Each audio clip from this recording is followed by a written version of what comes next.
Hello, and welcome to our show. Our intro music is brought to you by Metal Mania by Kevin MacLeod at incomtech.com, so come check it out. Hi everyone, this is Gary and Kevin here on Motorcycle Talk. I hope everybody had a great day. Over here in Gig Harbor, Washington, it's doing what it normally does. It's raining, and not just a little bit. Our driveway looks like a lake. I had to go out there and get in the car, pick my daughter up from her job, and my socks are soaking wet. Why weren't you wearing boots? Why? Because I didn't want to get my motorcycle boots wet.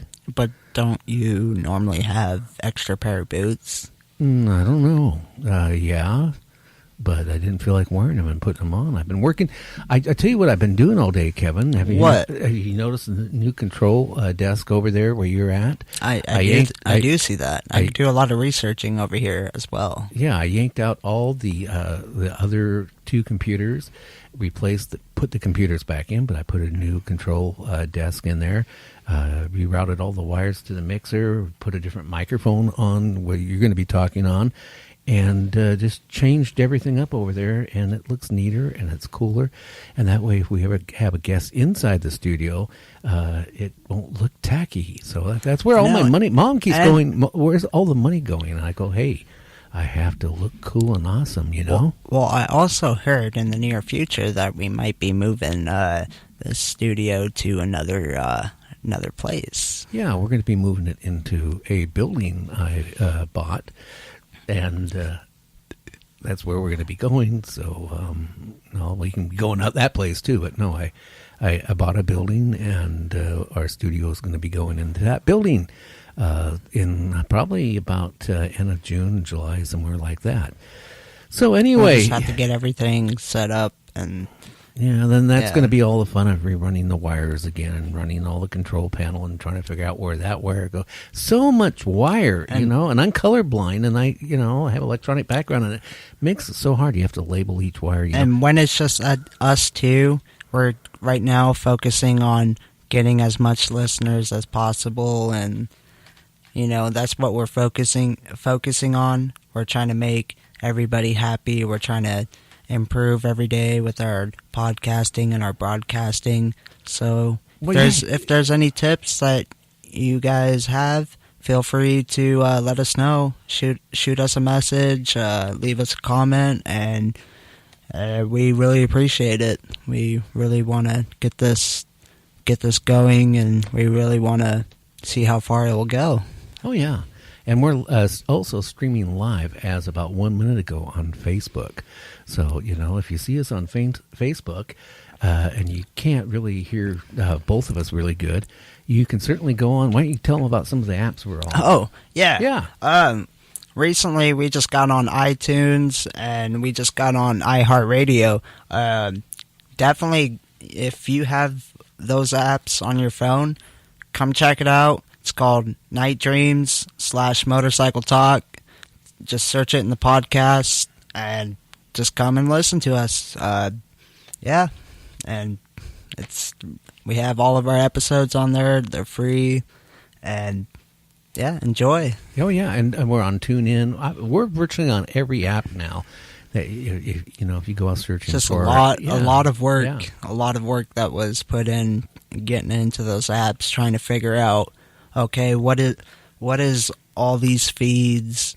It was basically a whole new learning process for me. It was a new step for me, and it was pretty cool when I learned it. Well, you know what? It was, I haven't been in broadcasting for 40 years. And back then, everything was tubes and everything was no internet, and it was done direct wired by the phone line. So, to sit there and figure out all the equipment I needed, because when you call up a broadcasting warehouse, they'll sell you everything in the world they can sell you. They'll sell you stuff you don't even need. So it took a while to research it. And if you do listen to some of our older shows, you'll hear, our audio was really kind of distorted and sounded pretty crappy. And I think that's really improved now. I want to shout out to Stephen Bell. I want to Lewis and to everybody else that's watching us on Facebook there. Kevin, we got quite a few people already looking at us. And thank you everybody for taking your time to listen to us. I really do appreciate it, and it makes me want to make more episodes and make more broadcasting. It really improves my spirit, and it makes me want to research and do this more and more and try to make everybody happy and stuff. And we don't really do podcasts as such. What we do is we take our live show, which is live right now, and then we basically just upload it. Yeah, we upload it because we're recording our show as we're going live. So then after we're done with the show, we'll we don't even tweak it like some people do. We just put it up. And that's because I don't know how to tweak it yet, but I'll learn. Also, you were talking about snakes on the road or something when you came walking into the control booth. Tar snakes? Yeah, tar snakes. Go ahead and talk about tar snakes. Yeah. Like, sometimes you'll see those on the road. They're like long, like black lines. And in those long black lines on the road, you'll see like little things in them. And they could come up and get caught in your tire. Well, not just that. What they do is, like asphalt roads, Kevin, they get cracks in them. Yeah. And, depending on where you live. Like, I know where we live off the Purdy exit in Gig Harbor, Washington, there's this huge hole in the road that hasn't been fixed in years. And you just go right off the exit off the freeway.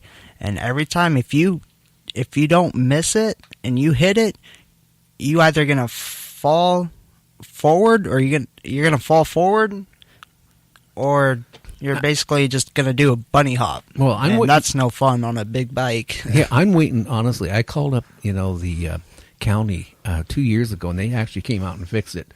But it was a temporary fix because, 2 months later, it's still there. Yeah, the hole appeared back there, and I try to explain to them. I mean, when you're coming off the main freeway off to off ramp, and you're doing 55 miles an hour, and here it's not so much a hole; it's like some type of inspection pipe for the sewer or something. Well, I don't know. With a hole around it, and one of these days somebody's going to not know it, or they're going to be riding at night, and they're going to accidentally hit that one spot. I know. And they're going to crash. A few times. They're going to crash, and but I did not crash hitting it though. Yeah. I've hit it a few times at nighttime. Yeah. But. Now you were also talking about the snakes. What that is, you get cracks in your asphalt. So depending on your city and your county where you live and their budget, a lot of times all they do is just fill it with tar. And when they fill it with tar, it becomes really slippery. And depending on how many cracks on the road there is, because I'll tell you one road where we live up here, I mean, there is nothing but you see all these cracks. It's been filled in, and it's like all over the road for probably about a 5-mile stretch. And when it's wet or it's icy, that stuff is worse than paint on a parking strip or on the road, for it being slick. Yeah, and you don't want to go out and ride a motorcycle and hit one of those cracks when it's icy. That's probably not a very good idea. Yeah, yeah. Hey, another thing I was going to talk about, when you go on, people go on eBay trying to save money buying parts for their motorcycle. I don't care if it's a Honda, Kawasaki, or even Harley. You got to watch this stuff. Some of this stuff is so poor quality that,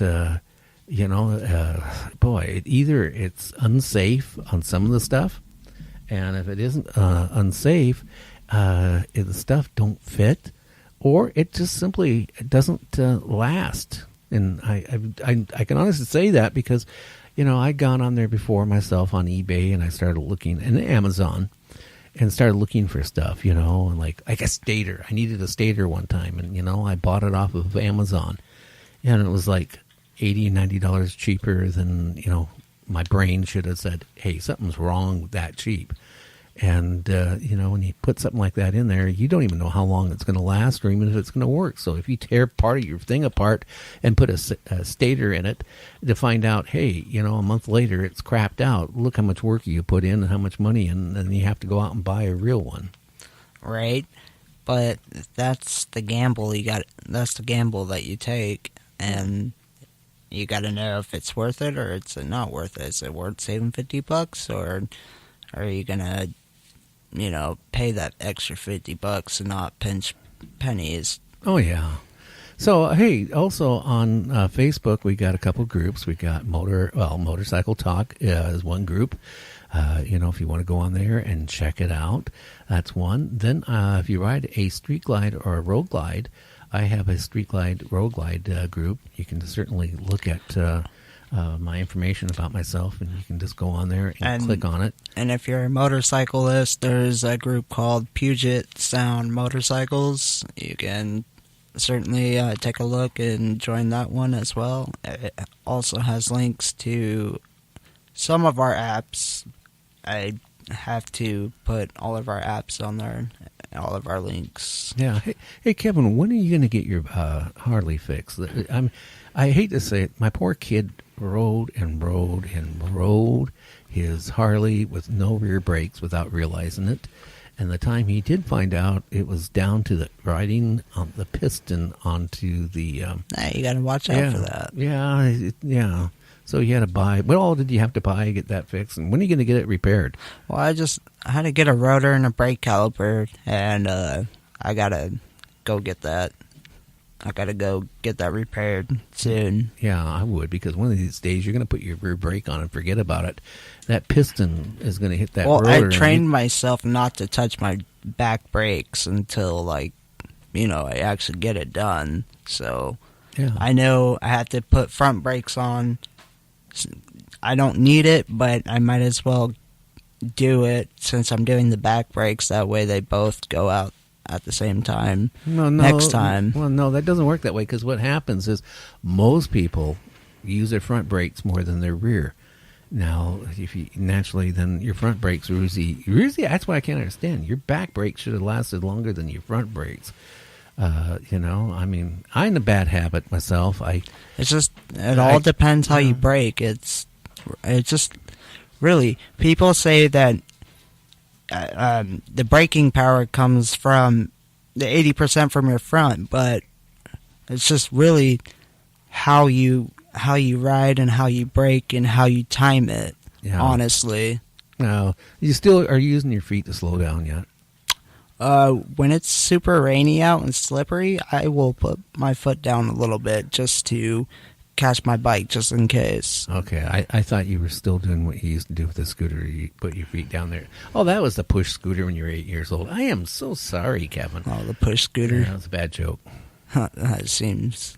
Ha-ha. Well, hi, Scott. Hi, Kelly. How's your day going? And, another show we have is on Sunday, and if anybody out there is into the paranormal, like Bigfoot, and UFOs and stuff, you might want to tune in to Night Dreams, and that is from